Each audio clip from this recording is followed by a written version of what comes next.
नमस्ते, सलाम, सत श्री अकाल मेरे दोस्त लोग, कैसे हो आप सब। आज के इस एपिसोड में हम लोग देखेंगे आज़ादी के बाद इंडिया की कैसी इकोनॉमिक कंडीशन थी। आइए शुरू करते हैं। इंट्रोडक्शन में हम लोग देखेंगे 15 अगस्त पार्टी बनती है, आज़ादी मिल चुकी है इंडिया को, इंडिपेंडेंट इंडिया हो चुका है, रिपब्लिक ऑफ इंडिया हमारा देश। 1950 में हमारा संविधान भी आ चुका था। 1990 तक हमारी गवर्नमेंट ने किस तरीके से हमारी इकोनॉमी को चलाया, इस चैप्टर में हम लोग जानेंगे।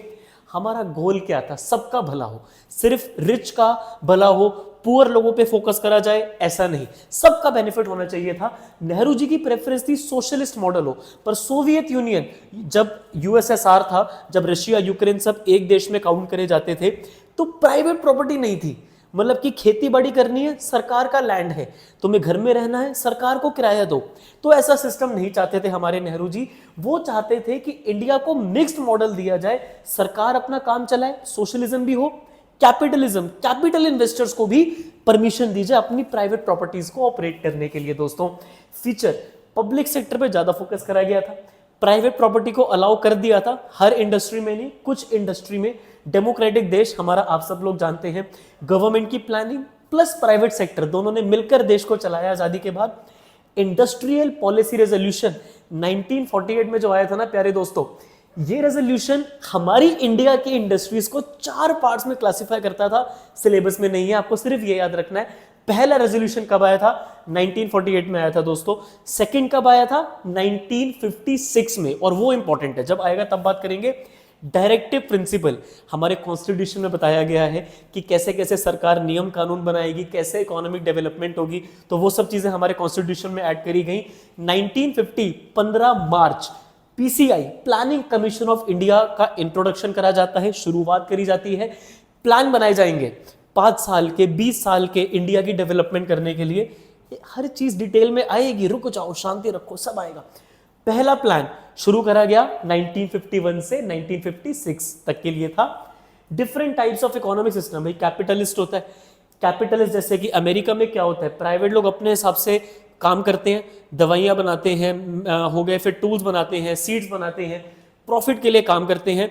कोई 10 रुपए की दवाई बनाकर 100 की बेचेगा तो गवर्नमेंट वहां इंटरफेयर नहीं करेगी। इंडिया में लाइसेंस नहीं मिलेगा अगर इतनी महंगी दवाई बेचोगे जो बन सस्ते में रही है। डिसीजन मेकिंग मार्केट के ऊपर चलता है, डिमांड सप्लाई के ऊपर चलता है दोस्तों। डिस्ट्रीब्यूशन परचेजिंग पावर के हिसाब से होता है, जिसके पास पैसा होगा वो सामान खरीद लेगा, जिसके पास पैसा नहीं होगा वो बेचारा इकोनॉमिक सिस्टम से, मतलब डिफिकल्टी होगी उसको सिस्टम में सर्वाइव करने में। सोशलिस्ट मॉडल इसका उल्टा होता है, सरकार सबका भला चाहती है, इक्विटी चाहती है, सरकार नौकरियां देती है, प्राइवेट लोगों को अपने तरीके से काम नहीं करने देती है। एग्जाम्पल नॉर्थ कोरिया, सबको काम दिया जाएगा, कोई बंदा भूख से नहीं मरेगा, पर जो बंदा इनिशिएटिव लेना चाहता है, जिस बंदे में कैलिबर है, वो इस मॉडल में आगे नहीं बढ़ पाता। तो हमने एक मिक्स्ड मॉडल अडॉप्ट करा था, जहां पर पब्लिक सेक्टर यानी कि सरकार और प्राइवेट सेक्टर दोनों मिलकर काम करेंगे, बैलेंस ग्रोथ होगी, सबका भला भी होगा, प्रॉफिट के लिए भी लोग काम करेंगे। सरकार और डिमांड सप्लाई यानी कि मार्केट फोर्सेस दोनों मिलकर काम करेंगे। फीचर्स डेमोक्रेटिक रहेगा, प्लानिंग चलेगी, प्राइवेट पार्टिसिपेशन, तो ऐसा इंडिया ने अडॉप्ट करा था मिक्स्ड सिस्टम आफ्टर इंडिपेंडेंस। कुछ बातें डिस्कस कर लेते हैं। प्लान क्या होता है, इकोनॉमिक प्लान क्या होता है, रिसोर्सेज को कैसे यूज करा जाएगा, रिसोर्सेज को यूज कौन कौन करता है, हाउस होल्ड करते हैं, फर्म्स करती हैं, गवर्नमेंट करती है, हमारा सामान दूसरे देश के लोग खरीदना पसंद करते हैं, कैसे क्या सामान बनाना है, कितना बनाना है, कैसे डिस्ट्रीब्यूशन करना है, प्लान चाहिए ना भाई। ये थोड़ी कि हर कोई मतलब स्टील की फैक्ट्री खोल रही है, ये थोड़ी हर कोई माइनिंग का काम कर रहा है, ये थोड़ी हर कोई स्कूल खोल रहा है, तो हमें एक प्लानिंग के साथ चलना पड़ता है, तो वो इकोनॉमिक प्लान होता है। 5 ईयर के प्लान इंडिया में बनते थे, ठीक है, हमने सोवियत यूनियन से इंस्पिरेशन ली थी, यूएसएसआर के मॉडल से। लॉन्ग टर्म प्लानिंग होती थी, पर्सपेक्टिव प्लानिंग इसको कहते थे। 20 ईयर के प्लान बनते थे। प्लान का स्ट्रक्चर 5 ईयर का होता था, जो कि 20 ईयर वाले का बेस होता था। गोल की प्रायोरिटी, सारे गोल की प्रायोरिटी सेम नहीं होती थी, कभी ऑब्जेक्टिव था ग्रोथ, कभी था मॉडर्नाइजेशन, कभी था इंफ्रास्ट्रक्चर, तो अलग अलग गोल्स रहे हैं इंडिया में डेवलपमेंट करने के लिए। कॉन्फ्लिक्ट भी करते थे। कॉन्फ्लिक्ट मतलब कि तुम्हें अगर मॉडर्नाइज करना है टेक्नोलॉजी को, तो कुछ लोगों की नौकरियां जाएंगी, तो ये भी दिक्कतें आई हमारे सामने। प्लानर चैलेंज की कैसे हम इन कॉन्फ्लिक्टिंग चीजों को बैलेंस तरीके से ग्रोथ करें, इक्विटी आए, मॉडर्नाइजेशन भी हो जाए, जीडीपी भी बढ़ जाए, तो ऐसी चीजें हम चाहते थे। प्रोडक्शन का टारगेट कुछ ऐसा फिक्स नहीं था, हम ये चाहते थे कि प्रोडक्शन इंप्रूव हो, परसेंटेज बढ़े जीडीपी की, that was the main objective. Soviet model issue, वो प्लानिंग फेल हो गई, तो उनकी प्लानिंग कामयाब नहीं हुई थी। हालांकि इंडिया का जो पहला 5 ईयर प्लान था वो बहुत कामयाब हुआ था। फोकस सेक्टर, गवर्नमेंट ने कहा हम सब कुछ चलाएंगे, प्राइवेट सेक्टर के पास ना तो पैसा था, आजादी के बाद की बात बता रहा हूं, 1950s के अराउंड जब हमारा संविधान तैयार हुआ तो government had to take the major role to kick start the Indian economy. पैसा नहीं था प्राइवेट सेक्टर के पास, देश छोटा हो चुका था, पार्टीशन हो चुका था, और लोगों के पास जब पैसे नहीं है तो वो खरीदेंगे कैसे? तुमने पैसा लगा भी दिया, काम धंधा चालू कर दिया, लोग खरीदने कहां से आएंगे? मार्केट का रोल, बाकी छोटी मोटे काम कर लो, खिलौने बेचने हैं बेच लो, सीड्स वगैरह बना लो, छोटी मोटी दवाइयां बना लो, तो वो सब काम करने की तुम्हें लिबर्टी थी। पीसीआई एस्टैब्लिश हो चुका है, आप सबको बहुत बहुत मुबारक हो।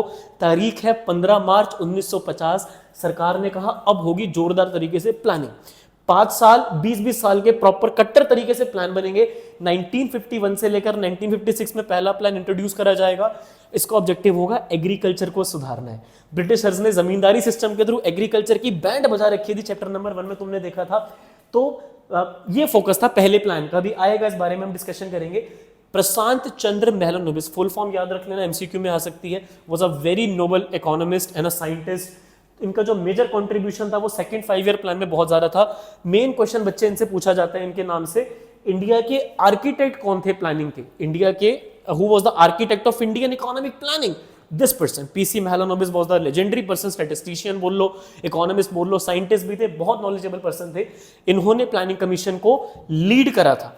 पर चेयर किसने करा था? जवाहरलाल नेहरू ने। याद रखना मेरे बच्चों, लीडरशिप किसकी थी? पीसी महलनोबिस की। चेयरमैनशिप किसकी थी? जवाहरलाल नेहरू की। तो वो चेयरपर्सन थे ना, वो बैठे थे, क्या फाइनल कैसे प्लानिंग करी जाएगी वो सब में माइंडसेट इनका था। आखिरी 5 ईयर प्लान इंडिया में कब बना? सर आखिरी बंद हो गए। बेटा बंद हो गए प्लान, अब नहीं बनते, पहले बनते थे। 2012 में आखिरी प्लान बना था। और एक इंटरेस्टिंग बात बताऊं, ये प्लान नंबर भी 12 था, ठीक है, 12 से इसका लिंक था नहीं, बट अब उसको याद रखने के लिए तुम्हारी रेफरेंस बताइए। 12वां प्लान 2012 में बना था, 2017 तक इसको चलना था। 5 साल कितना टाइम होता है प्यारे बच्चों? 2012 से 2017 5 साल नहीं पूरा हो पाया। 2015 में ही गवर्नमेंट ने कहा कि अब हम प्लानिंग कमीशन की जगह एक नई अथॉरिटी लेकर आएंगे, national institution for transforming India, नीति। नेशनल इंस्टीट्यूशन, नीति में एन नेशनल, आई से इंस्टीट्यूशन, टी से ट्रांसफॉर्मिंग, आई से इंडिया, आयोग मतलब कि कमीशन। सर क्या नाम चेंज हुआ? नाम नहीं चेंज हुआ बेटा। प्लानिंग कमीशन वॉज सेंट्रलाइज्ड, जो सेंटर बोलेगा वैसे स्टेट चलेंगी। NITI Aayog is more like decentralised, जैसा स्टेट्स बोलेंगी वैसा इकोनॉमी चलेगी। स्टेट्स मेकअप द नेशन, ऐसा उनकी आइडियोलॉजी है। Detail is not in part of your syllabus, so I will not go in much detail कैसे प्लानिंग होती है, क्या क्या इनकी वेबसाइट्स में मॉडल वगैरह है। सो नीति आयोग 1 जनवरी, याद रखना आसान है ना, 1 जनवरी 2015 को स्टार्ट हुआ, तो आखिरी प्लान कंप्लीट नहीं हो पाया। अच्छा सर ये कितनी प्लानिंग करता है? प्यारे बच्चों 3 तरीके की प्लानिंग, 3 ईयर्स, 7 ईयर, 15 ईयर, याद रहेगा। 3 ईयर्स, ये देखो ये रहा 3, 7, 15, ऐसी प्लानिंग होती है नीति आयोग की। 5 ईयर प्लान के क्या गोल थे? ग्रोथ हो, जीडीपी बढ़े, प्रोडक्टिविटी प्रोडक्शन बढ़े, एम्प्लॉयमेंट बढ़े, ये एक गोल था। मॉडर्नाइजेशन हो, इसमें 2 चीजें हैं मेरे प्यारे स्टूडेंट्स, एक टेक्नोलॉजी इंप्रूव हो, नई मशीनें आए, HYV सीड्स लाए गए, तो वो सब मॉडर्नाइज करना था टेक्नोलॉजी को ना। दूसरी चीज, लोगों का सोशल आउटलुक चेंज हो, मतलब कि पॉजिटिव हो। ये जो लोग भेदभाव करते थे जेंडर बेसिस पे, रिलीजियन बेसिस पे, वो सब चीजें हटाने के लिए सरकार ने नियम कानून बनाए ताकि लोग मॉडर्नाइज हो सकें। तो टेक्नोलॉजी और सोशल आउटलुक, ये दोनों मॉडर्नाइज करने थे 5 ईयर प्लान के थ्रू। प्यारे स्टूडेंट्स, सेल्फ रिलायंस, आत्मनिर्भर, दूसरों पे भरोसा नहीं करना कि वर्ल्ड बैंक IMF से लोन लेना पड़ रहा है, फिर वो इंटरफेयर करेंगे, कंडीशन वगैरह लगा देंगे। हालांकि वो हमें करना पड़ा, पर जो है सो है। सरकार तो नहीं चाहती थी कि ये सब हमें देखना पड़े, चाहते थे एक्सपोर्ट्स बढ़े, इंपोर्ट्स कम हो, फॉरेन करेंसी को प्रिजर्व करके रखें, एम्प्लॉयमेंट जनरेट करें, फॉरेन कंट्री से फूड ग्रेन्स इंपोर्ट ना करवाने पड़े बल्कि हम एक्सपोर्ट करें। तो ये सब हमारी सेल्फ रिलायंस का एक ऑब्जेक्टिव था प्यारे बच्चों। इक्विटी, गरीब अमीर में भेदभाव नहीं करना, तो जो लोग गांवों में फैक्ट्री खोलेंगे उनको बेनिफिट देंगे, उनको लोन वगैरह सस्ते इंटरेस्ट में मिलेंगे, उनके बिजली के बिल कम आएंगे ताकि रीजनल डिस्पैरिटीज कम हो। अमीर लोगों से टैक्स लेके पुअर लोगों के बच्चों को स्कूल में पढ़ाएंगे, हॉस्पिटल में उनके इलाज करेंगे। तो ये 5 ईयर प्लान के ऑब्जेक्टिव थे। कैसे याद रखें? आप लोगों ने कैडबरी की जेम्स खाई होगी, बेटा मैं प्रमोट नहीं कर रहा हूं किसी भी ऐसी कैंडी को, मैं सिर्फ एक रेफरेंस ले रहा हूं एग्जांपल के लिए। प्यारे बच्चे, growth, equity, modernisation, self reliance, हर कोई इसको ऐसे ही याद करवाता है, फटाफट से बच्चों को याद हो जाते हैं। Growth, equity, modernisation, self reliance, ये चारों 5 ईयर प्लान के हमारे बेसिस थे। और इनमें से भी अगर तुमसे पूछा जाए सबसे इंपॉर्टेंट, तो ग्रोथ और इक्विटी मोस्ट प्लान्स के अंदर मेंशन करे गए थे। प्रॉब्लम्स इंडिया के एग्रीकल्चर में कहां कहां पर आई? इरिगेशन की दिक्कत, तो फार्मर्स रेनफॉल के भरोसे बैठते थे, छोटी छोटी जमीनें हैं, फ्रेगमेंटेशन हो गई थी, लोग खेती करके किराया भरना होता था तो वो शेयर क्रॉपिंग कर लेते थे, तो उस चक्कर में प्रोडक्टिविटी खराब होती थी। प्रोडक्टिविटी खराब हो रही है, हर कोई किसान सब्सिडी के बाद भी अच्छी टेक्नोलॉजी अफोर्ड नहीं कर पाता। सीजनल अनएम्प्लॉयमेंट, बारिश के टाइम पे जब खारिफ क्रॉप्स ग्रो होती हैं तब अच्छी इंप्लॉयमेंट होती है, बाकी टाइम दिक्कत है। हर कोई किसान महंगे इनपुट्स खरीद नहीं पाता, आउटडेटेड टेक्नोलॉजी। लैंडलॉर्ड आज भी ज़्यादा रेंट चार्ज करता है, किसान के हाथ में इन्वेस्टमेंट के लिए और अपने खर्चों के लिए कुछ बचता नहीं है, वो दिक्कत है।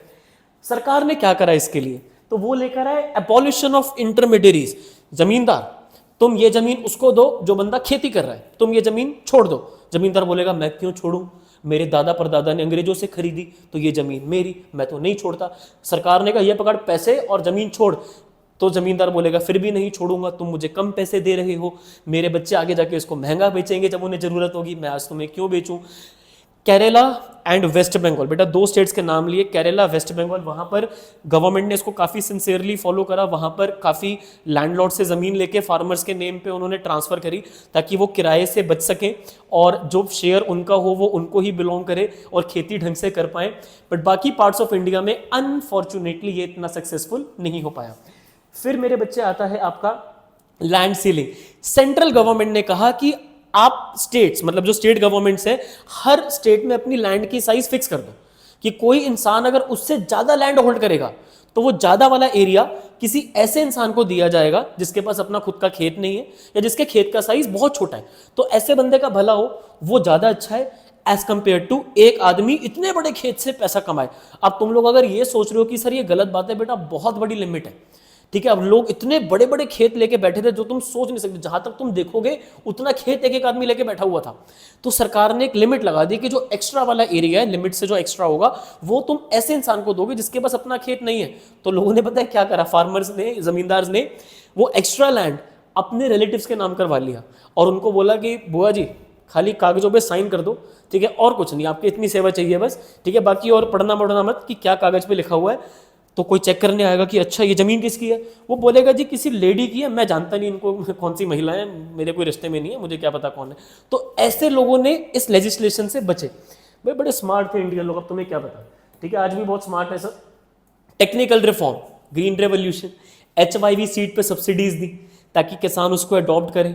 जो पुरानी टेक्नोलॉजी थी, आउटडेटेड टेक्नोलॉजी थी, उससे किसान ऊपर उठे, नए तरीके के सीड्स यूज करें, मॉडर्न टेक्नोलॉजी, तो इसकी बहुत जरूरत थी हमें। तो ग्रीन रेवोल्यूशन लाए, 2 क्रॉप्स आप लोगों को याद रखनी है, एक वीट और एक राइस। मेन कौन सी क्रॉप थी ग्रीन रेवोल्यूशन में पूछा जाए तो वीट पिक कर आना।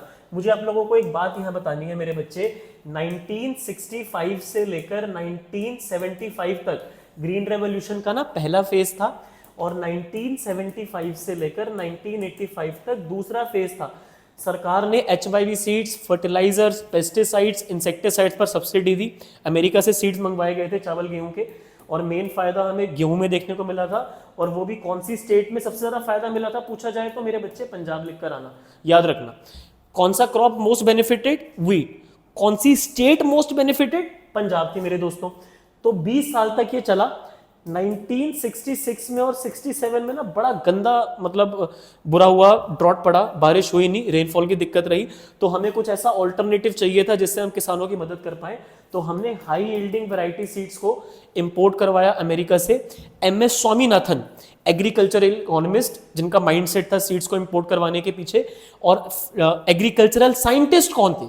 साइंटिस्ट में इकोनॉमिस्ट में फर्क होता है। जिन्होंने इन सीड्स का आविष्कार करा था, Norman बर्लॉग। So Norman Borlaug was the person behind discovery of HYV seeds, but to import them in India, MS Swaminathan. Please remember these 2 names. Now coming further, तो 1966 में ये प्रॉपर्ली इन्होंने इंप्लीमेंट करना शुरू करा। क्या क्या फायदा हुआ? इतना क्रॉप ग्रो हुआ, गेहूं चावल, किसानों ने मार्केट में बेच बेच कर पैसा कमाया। सप्लाई ज्यादा होती है, प्राइस कम होता है, तो चावल गेहूं का दाम गिरा। इतना बफर स्टॉक था कि सरकार ने राशन की दुकानों पर कम प्राइस पर बिकवाना शुरू करा, फ्यूचर इमरजेंसीज के लिए स्टोर करना शुरू करा। प्रोडक्शन प्रोडक्टिविटी HYV सीड्स की मदद से बहुत एनहांस हुई प्यारे बच्चों। एम्प्लॉयमेंट बहुत लोगों को मिली हार्वेस्टिंग के टाइम पर, जब गेहूं चावल हार्वेस्टिंग के लिए रेडी हो गया था सॉइल पे, सेल्फ सफिशिएंट हुए। अब हमें अमेरिका से इंपोर्ट करवाने की जरूरत नहीं है चावल गेहूं, इंडिया में इतना ग्रो रहा है कि हम उसको आगे एक्सपोर्ट कर सकते हैं। इंडस्ट्रीज का बड़ा फायदा हुआ, ठीक है। अब जो लोग गेहूं चावल को आगे बेचना चाहते हैं पैकेजिंग करके, उनको कितना फायदा हुआ। अब इसमें फिर मेज हो गया, बाजरा और ज्वार, ये 3 क्रॉप और ऐड हुई थी अगले फेज में। पहले फेज में गेहूं चावल था, अगले 10 साल में उन्होंने बाजरा, मेज और ज्वार भी ऐड कर दिए थे HYV सीड्स में सब्सिडी देने के लिए। दिक्कतें हुई कि रिच फार्मर्स ने बहुत फायदा उठाया, पुअर फार्मरों को उतना फायदा बेचारों को सब्सिडी के बाद भी नहीं मिला, क्योंकि उनकी इनकम पहले कम थी, जमीन के साइज छोटे थे, पेस्ट आ जाते थे, कीड़े मकोड़े आके फसल खा लेते थे, वो दिक्कतें थी। क्रॉप लिमिटेड पे HYV सीड्स पे सब्सिडी थी, हर तरीके के HYV सीड पे सब्सिडी नहीं थी प्यारे बच्चों। रीजनल इम्बैलेंस, पंजाब में, हरियाणा में, यूपी में और कुछ स्टेट्स में तो बहुत फायदा हुआ, ठीक है, बट बाकी स्टेट्स में इंडिया में बहुत ज्यादा फायदा देखने को नहीं मिला। अब भाई जहां पर सॉइल वैसी है गेहूं चावल के लिए, वहीं पर तो फायदा होगा, बाकी जगह पर कैसे फायदा होगा। मार्केटेबल सरप्लस क्या होता है समझाऊं, बड़ा आसान कंसेप्ट है। मान लो मैं किसान हूं, मैंने 20 किलो चावल उगाया, मेरी फैमिली ने खाया 4 किलो और मैंने मार्केट में जाके बेचा 16 kg, तो बेटा ये 16 kg मार्केटेबल सरप्लस है। जो मैं जाके मार्केट में अपना सरप्लस बेच रहा हूँ ना क्रॉप का, तो वही मेरा क्या हो जाता है, मार्केटेबल सरप्लस हो जाता है। तो ये वो पोर्शन है जो मैं एक्स्ट्रा मार्केट में जाके बेचूंगा। अब ग्रीन रेवोल्यूशन से ये बढ़ा, अब जब चावल गेहूं की खेती ज्यादा हुई तो मैंने जाके मार्केट में बेचना शुरू करा, मेरे जैसे किसानों ने बेचा, प्राइस जो था वो थोड़ा कम हुआ, तो वो थोड़ा नुकसान था। फायदा ये हुआ कि जिनकी इनकम कम थी अब वो क्रॉप ग्रो करेंगे, वो भी 4 पैसे कमाएंगे, और गवर्नमेंट ने बफर स्टॉक में खरीदना शुरू करा मिनिमम सपोर्ट प्राइस पे, जिससे किसानों की इनकम और बेनिफिट में गई। रिस्क क्या क्या थे, 2 थे मेरे बच्चे, एक इनकम का और एक पेस्ट अटैक का। इनकम का रिस्क क्यों था भाई, रिच किसान महंगे महंगे मतलब जमीनें उनकी बड़ी बड़ी जमीनें, तो वो सीड्स खरीदेगा, फर्टिलाइजर खरीदेगा और इतनी बढ़िया खेती करेगा, और अंडर प्रिविलेज्ड फार्मर जो है, स्मॉल मार्जिनल है, वो बेचारा लिमिटेड सीड्स, लिमिटेड फर्टिलाइजर्स, अब खेत का भी साइज छोटा है तो वो उतना फायदा नहीं ले पाएगा। सरकार ने पूरी कोशिश करी कि इनइक्वालिटीज कम हो, उन्होंने लोन वगैरह दिए उनको सब्सिडाइज इंटरेस्ट पे, फर्टिलाइजर्स वगैरह सब्सिडाइज रेट पर अवेलेबल करवाया ताकि कॉस्ट कम हो सीड्स की, फर्टिलाइजर की, ताकि ये रिस्क मिनिमम हो। इतना करा भाई सरकार ने, इतना ध्यान दिया। पेस्ट का रिस्क, कीड़े मकोड़े आ जाते थे, जब क्रॉप ज्यादा होगा, फसल ज्यादा होगी, तो कीड़े मकोड़े का भी अटैक का चांस रहेगा। सरकार ने फिर रिसर्च करी कि कैसे हम पेस्टिसाइड्स और इंसेक्टिसाइड्स के दाम कम कर सकते हैं, ताकि हमारे किसान भाई बहनों की फसलों पर हम स्प्रे मारें, ठीक है, वो जो मतलब खुशबू होती है ना भगाने के लिए कीड़े मकोड़ों को, तो वो उन्होंने मास ड्राइव करी, जगह जगह पर खेतों पर उन्होंने स्प्रे करवाया पेस्टिसाइड, इंसेक्टिसाइड, ताकि कीड़े मकोड़ों से किसान हमारे बचे हुए रहे, ठीक है, किसान मतलब कि उनके खेत बचे हुए रहे। Meaning of subsidies in agriculture, कम दाम पर सीड्स बेचना, कम दाम पर फर्टिलाइजर, तो सरकार दाम गिरा देती है। वो बोलते हैं कि अब राशन की दुकान पर आओ, आपको खेती करने के लिए सीड चाहिए, हम कम दाम पर देते हैं। तो कुछ लोग इसके फायदे में है, कुछ लोग इसके खिलाफ है। अब जो लोग कहते हैं कि ये बढ़िया है, सब्सिडी देनी चाहिए, उनका ये मानना है कि खेती में कोई गारंटी थोड़ी है कि इतनी इनकम आनी ही है, तो सब्सिडी देनी चाहिए। ज्यादातर किसान गरीब है इंडिया में, तो सब्सिडी दो, सस्ते पर उनको बेचना जरूरी है कि इनपुट्स को, ताकि अफोर्ड वो कर पाए ना, और इक्विटी आएगी। रिच किसान तो महंगा भी खरीद लेगा, पर गरीब किसान को तो दाम गिराकर ही बेचना पड़ेगा ना, आपको सीड्स वगैरह, है ना, तो ये पर्पस है। अब जो लोग कहते हैं कि नहीं सब्सिडी मत दो, गंदी है, किसानों का नुकसान ज्यादा है इसमें, अब वो लोग क्या कहते हैं, वो ये कहते हैं कि अब तो भाई देखो सब्सिडी का जो पर्पस था वो लोगों को सिखाना था कि HYV सीड से उनको क्या क्या बेनिफिट मिल सकते हैं, तो वो बेनिफिट अब आपने उनको दिखा दिए हैं, तो अब उनको प्राइस पे करने दो। फर्टिलाइजर की सब्सिडी का मिसयूज करा जाता है, जिस कंपनी से गवर्नमेंट फर्टिलाइजर खरीदती है उनको पूरा पैसा देती है और उनकी तो इनकम हो रही है, पर किसान को रिस्क है भाई कि सीड अच्छे से काम नहीं करा, फर्टिलाइजर अच्छे से काम नहीं करा, बारिश ज्यादा हो गई, कम हो गई, तो उसको गारंटी थोड़ी कि फायदा पहुंचेगा ही पहुंचेगा। अब जिन एरिया के अंदर बारिश अच्छी होती है, जहां पे चावल गेहूं ग्रो होता है, उन एरियाज का तो फिर भी फायदा है, बाकी हर जगह सब्सिडी देने का क्या मतलब है फिर। टारगेट मिसमैच, जितना हम प्रोजेक्ट करते हैं ग्रोथ उतनी हो भी नहीं पाती है, और गवर्नमेंट के ऊपर फिर बर्डन आता है। अब उनको फिर स्कूल बनाने हैं, हॉस्पिटल बनाने हैं, वो खर्चे कहां से पूरे होंगे फिर, है ना भाई। इंडस्ट्रियल सेक्टर कंडीशन, एग्रीकल्चर होता है समाप्त। अब हम आते हैं सेकेंड लास्ट टॉपिक पे, इंडस्ट्रियल, और तीसरा टॉपिक आपका है फॉरेन ट्रेड। चैप्टर खत्म, एपिसोड खत्म, है ना भाई। इंडस्ट्रियल सेक्टर बने हुए रहना, कहीं जाना मत, मैंने कहा था आधे घंटे में करवाऊंगा 5 मिनट ऊपर लग जाए कोई बात नहीं, चैप्टर में ऐसे क्रिस्पी तरीके से समझाऊंगा बेटा, सारी चीजें क्लियर करके छोड़ूंगा। इंडस्ट्रियल सेक्टर की क्या कंडीशन थी, तो ये हर इकोनॉमी के लिए जरूरी है। एम्प्लॉयमेंट मिलती है ना, इनकम की स्टेबिलिटी इंडस्ट्री तो दे सकता है, एग्रीकल्चर वो स्टेबिलिटी किसी को नहीं दे सकता है ना, वो स्टेबिलिटी वाली बात भी आगे देखो। तो 5 ईयर प्लान में स्पेशली सेकंड 5 ईयर प्लान जो था वहां से इंडस्ट्रियल सेक्टर पे फोकस करना शुरू करा गया था। ठीक है, आयरन एंड स्टील जो थी बेटा जमशेदपुर कोलकाता में 2 फर्म्स थी, गोल था कि और इसको एक्सपैंड करें, खाली 2 जगह पर काम नहीं चल सकता, पूरे देश इतना बड़ा हिंदुस्तान, हर जगह पर हमें फैक्ट्रियों की जरूरत थी। ठीक है, तो हम चाहते थे कि और ग्रोथ हो क्योंकि डिमांड बढ़ रही थी सामान की, लोगों की इनकम बढ़ानी थी, एक्सपैंड करना था, तो ये सब हमारे रीजन थे।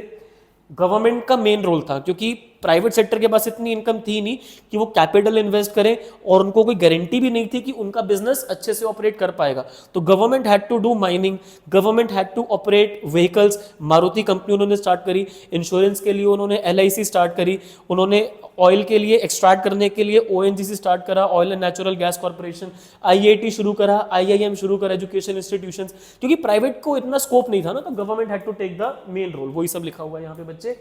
फिर प्राइवेट सेक्टर का क्या रोल था? सेकेंडरी रोल था, मिक्स्ड इकोनॉमी थी, बट प्राइवेट का रोल कम था कि तुम छोटी मोटी मेडिसिन वगैरह बना लो, खिलौने बना लो, ग्रोसरी स्टोर खोल लो, मिल्क सप्लाई का काम कर लो, ब्रेड वगैरह बना लो, तो ये सब काम प्राइवेट सेक्टर को उन्होंने दिए थे। अब इसका जो मेन बेंचमार्क था, कौन सा काम पब्लिक सेक्टर करेगा, कौन सा काम प्राइवेट सेक्टर करेगा, वो 1948 के इंडस्ट्रियल पॉलिसी रेजोल्यूशन में गवर्नमेंट ने बाइफर्केशन कर दी थी, पर वो थोड़ा सा अनस्ट्रक्चर्ड था और उसमें 4 क्लासिफिकेशन थी, मैंने भी लेक्चर के शुरू में बताया था। इसमें 3 क्लासिफिकेशन थी मेरे बच्चे, 1956 से लेकर 1961 सेकंड 5 ईयर प्लान का टाइम था, और इसका जो मेन पिलर था, पूछा जाता है कि what was the pillar of second 5 year plan, तो it was industrial policy resolution 1956। पहला कब आया था याद रखना, MCQ के लिए गलती कर आओगे तो बेटा मैं नाराज हो जाऊंगा। 1948 में पहला IPR आया था, फर्स्ट IPR इन इंडिया 1948, ये सेकंड वाला था जो 1956 में आया था। ठीक है, तो देखो सेकंड 5 ईयर प्लान में आया था ये, और ये PC महलानोबिस ने डिजाइन करा था, ये लिखा नहीं यहाँ पर इंपॉर्टेंट है, I don't know why I missed it. Prashant Chandra Mahalanobis was the person behind the architect of this all IPR। वो इंडस्ट्रीज जो सेंट्रल गवर्नमेंट संभालेगी कैटेगरी 1, वो इंडस्ट्रीज जो स्टेट गवर्नमेंट और प्राइवेट सेक्टर देखेंगे वो कैटेगरी 2, और जो प्राइवेट सेक्टर देखेगा कैटेगरी 3। फाइन, तो इसमें वो सप्लीमेंट करते थे, मतलब कि ट्रांसपोर्टेशन लॉजिस्टिक्स का काम कैटेगरी 2 में डाल दिया प्राइवेट सेक्टर के लिए, कैटेगरी 3 में उन्होंने डाल दिया अल्टीमेटली टॉयज का काम है, ठीक है, फर्नीचर का काम है, ग्रोसरी का काम है, तो रिमेनिंग सब कैटेगरी 3। यहाँ पर कैटेगरी 1 में आप ले लीजिए, आपका माइनिंग आ गया, डिफेंस आ गया, रेलवे आ गया, एयरलाइन आ गया, तो ये थी बेटा। इसमें ना ये इंपॉर्टेंट है, 17 इंडस्ट्रीज थी कैटेगरी 1 में, और मेरे बच्चे 12 इंडस्ट्रीज थी आपकी कैटेगरी 2 में, और रिमेनिंग थी कैटेगरी 3 में, ऐसी कोई इसमें लिमिट थी नहीं। तो और इसको क्या बोला जाता है? Schedule A। इसको क्या बोला जाता है मेरे बच्चे? याद रखेंगे, शेड्यूल A, इसको बोलेंगे शेड्यूल B, और इसको बोलेंगे शेड्यूल C, ऐसे बताया NCERT में ना, कैटेगरी नाम नहीं लिखा हुआ, क्या लिखा है? Schedule A, schedule B, schedule C, तो ऐसे याद रखेंगे। चलिए आगे, लाइसेंसिंग, तुम्हें कोई भी नया काम शुरू करना है, एक्सपैंड करना है, डाइवर्सिफाई करना है, कोई भी तीनों में से पर्पस हो, लाइसेंस इशू करवाना पड़ेगा तुम्हें। ठीक है, और अल्टीमेटली अगर तुम किसी बैकवर्ड एरिया में इंडस्ट्री सेटअप कर रहे हो तो तुम्हें लाइसेंस वहां आसानी से मिल जाएगा as compare to urban area, और तुम्हें कंसेशंस मिलेंगे, टैक्स तुम्हारा कम कर देगी गवर्नमेंट, तुम्हारे बिजली के बिल कम आएंगे, तो ये कंसेशन भी मिलेगा।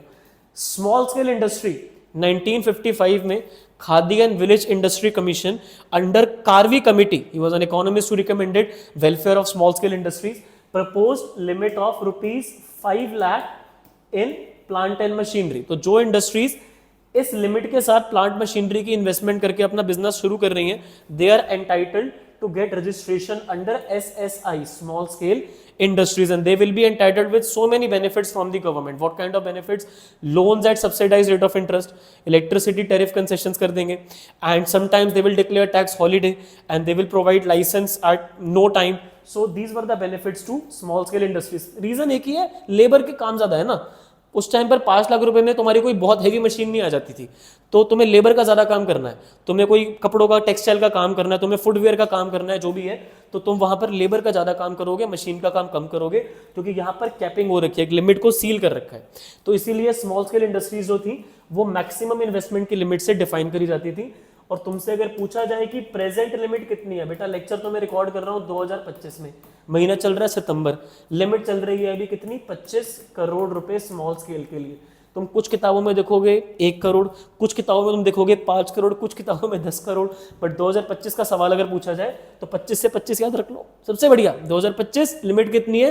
25 करोड़। बाकी अगर कोई बच्चा आगे वीडियो देख रहा है तो वो लिमिट जरूर चेक कर ले। अभी मेरे बच्चे 25 करोड़ लिमिट चल रही है जब मैं लेक्चर रिकॉर्ड कर रहा हूँ, ठीक है। 1950 में 5 लाख। देखो प्रेजेंट लिमिट एनसीईआरटी से मैंने क्योंकि क्वेश्चंस ले रखे हैं, नोट्स तो 1 करोड़ लिखी है मेरे बच्चे। मैं जब नोट्स को अपडेट करके आप लोगों तक पहुंचाऊंगा तो मैं इसको कितने करोड़ कर दूंगा? 25 करोड़। आप लोग ध्यान रखिएगा प्लीज, इट्स माय रिक्वेस्ट। चलिए आगे। लेबर ज्यादा यूज होगी और इनको प्रोटेक्शन देने के लिए गवर्नमेंट लाइसेंस इशू करती थी इनके लिए, और इनके लिए कुछ आइटम्स में रिजर्व थे, जैसे कि आइसक्रीम है, बिस्किट्स है, नमकीन है, हेयर क्लचर है, सेफ्टी पिन है। वो खाली छोटी कंपनियां बनाएंगी, स्मॉल स्केल। बड़ी कंपनीज को इनकी परमिशन ही नहीं थी। एम्प्लॉयमेंट जनरेट करती है, इक्वालिटी आती है। भाई तुम ऐसे बैकवर्ड एरिया में लोगों को काम दे रहे हो तो सरकार तो कितना तुम्हारा भला चाहेगी और लोग भी तुम्हारा कितना अच्छा सोचेंगे, ठीक है। तो इक्विटी आएगी इससे। इशू क्या क्या आएंगे? भाई पैसों की दिक्कत है, रॉ मटेरियल को अरेंज करने में तुम्हें दिक्कत आएगी। अब तुम क्योंकि छोटे स्केल पर काम कर रहे हो तो तुम्हें बिजनेस को मार्केट करने में प्रॉब्लम आएगी। तुम्हारी कोई टेक्नोलॉजी बहुत ज़्यादा एडवांस तो होगी नहीं और तुम्हें कॉम्पीट करना पड़ेगा बड़ी बड़ी कंपनीज के साथ, तो वो तुम्हारे लिए एक थ्रेट है।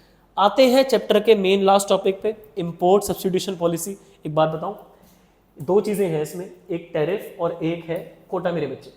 तो 1990 की बात तो मैं बताता हूं।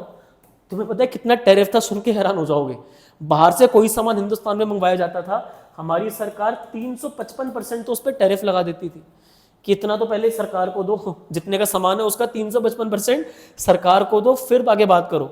और ऊपर से अगर तुम्हें बाहर से टी शर्ट मंगवानी है तो तुम्हें परमिशन है अगर 1000 टी शर्ट की, तो तुम एक टी शर्ट ऊपर नहीं मंगवा सकते थे।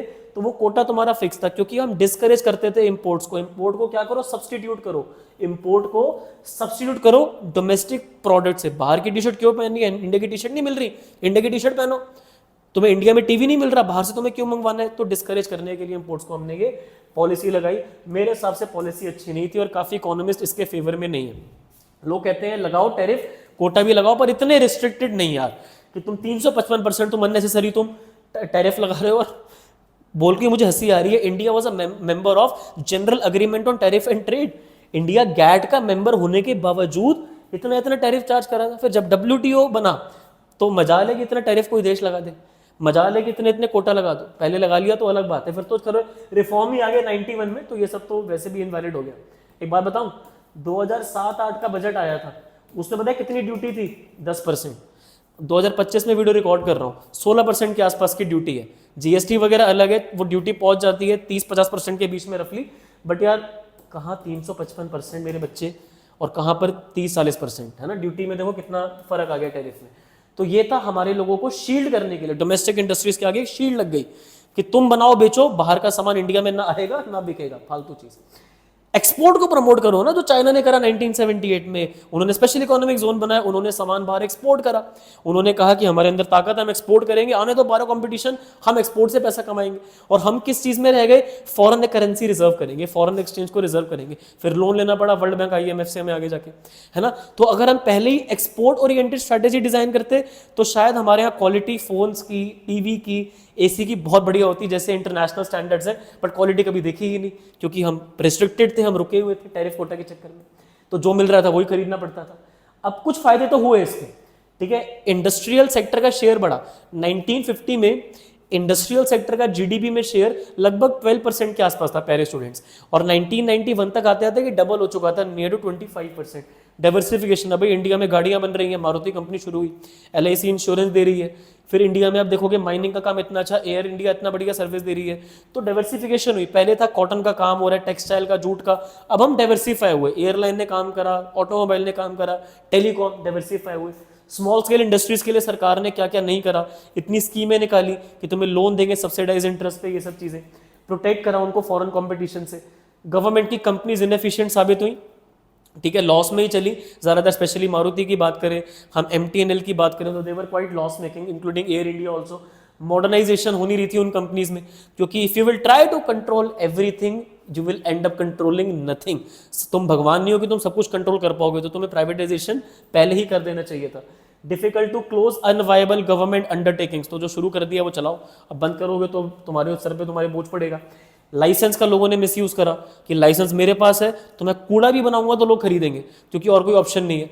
तो लोगों को क्वालिटी से ज्यादा फोकस था कि लाइसेंस मिल जाए। तो पॉलिटिशियन से, जिसको हम बोलते हैं ना लॉबिंग करना, मतलब पीछे जान पहचान बनाना, तो उस पर ज्यादा ध्यान रहता था। प्रोटेक्शन पे इसका नेगेटिव इंपैक्ट पड़ा दोस्त लोगों को, क्योंकि अल्टीमेटली प्रोटेक्शन मिल गई तो उनको क्वालिटी की कोई ध्यान ही नहीं था, तो जो बिक रहा है वही लोग खरीद रहे हैं, कोई मार्केटिंग का खास ख्याल ही नहीं है। तो ये नेसेसरी है, certain protection is necessary, but restricting exports and only focusing on restricting the imports, तुम एक्सपोर्ट्स भी इन्होंने दे रहे और ऊपर से तुम इंपोर्ट्स पे भी, तो फॉरेन करेंसी आएगी कहां से? जब तुम घर के ताले लगा दोगे तो बाहर का आदमी तुम्हारे घर में आएगा कैसे? तो प्रोटेक्शन इतनी भी नहीं, लाइसेंस जो है लोगों ने मिसयूज करा, इतनी रेगुलेशन काम को खराब कर गई, और गवर्नमेंट के जो कंसर्न्स थे लाइसेंसिंग के, वो उनको इतना अच्छा परफॉर्म करके नहीं दिखाया लाइसेंस के रूल्स ने। कंपटीशन फॉरेन कंपनीज का इतना ज्यादा हो चुका था कि हमारे स्टैंडर्ड्स उनको मीट नहीं कर पा रहे थे। प्राइवेट सेक्टर को थोड़ी हाथ खोलने की जरूरत थी, गवर्नमेंट ने वो करा 1991 में। और पब्लिक सेक्टर को मेन रोल क्यों दिया गया था, ये क्वेश्चन इंपॉर्टेंट है, बच्चे आ जाते हैं। तो गवर्नमेंट ने इतना कुछ क्यों करा, प्राइवेट के हाथ में उन्होंने इकोनॉमी को क्यों नहीं सौंपा? क्योंकि कैपिटल की कमी थी, पैसे थे नहीं हिंदुस्तान में ना बेटा। 16% लोग तो लिखे पढ़े थे, 84% लोगों को तो लिखना पढ़ना आता ही नहीं था। प्राइवेट सेक्टर अगर काम शुरू कर भी लेता तो क्या गारंटी है कि सरकार उनको सपोर्ट करती, लोग उनका सामान खरीद लेते और वो जस्टिस तरीके से सामान को बनाते, एक रीजनेबल प्राइस पर वो गाड़ी बनाते, एक रीजनेबल प्राइस पर वो एयरलाइन को चलाते, एक रीजनेबल प्राइस पर वो माइनिंग करके लोगों को गोल्ड वगैरह सिल्वर आगे बेचते। तो कोई रीजन नहीं था उनके पास कि वो कम प्राइस पर आगे मार्केट में सामान बेचे। तो government had to take the main role in it. I believe the chapter is clear to all of you. Notes चाहिए डिस्क्रिप्शन में लिंक दे दूंगा, डिटेल्स चेक कर लेना। वीडियो पसंद आई है लाइक करना मत भूलना, चैनल को सब्सक्राइब कर दो आगे चैप्टर 3 और 4 और आगे सारे वीडियोस के लिए। और एक क्वेश्चन आप लोगों से मैं पूछ रहा हूं, पहला आईपीआर कौन से ईयर में आया था? कमेंट सेक्शन में लिखकर जरूर जाना। दोस्तों के साथ शेयर कर दो और इस वीडियो को सेव कर लो, आगे कभी रिवाइज करना है तो आप लोग देख सकते हो। ठीक है जी, thank you very much for watching. और चैप्टर नंबर 3 बहुत जल्दी आप लोगों के सामने क्रिस्पी तरीके से पेश करेंगे। ध्यान रखिए अपना।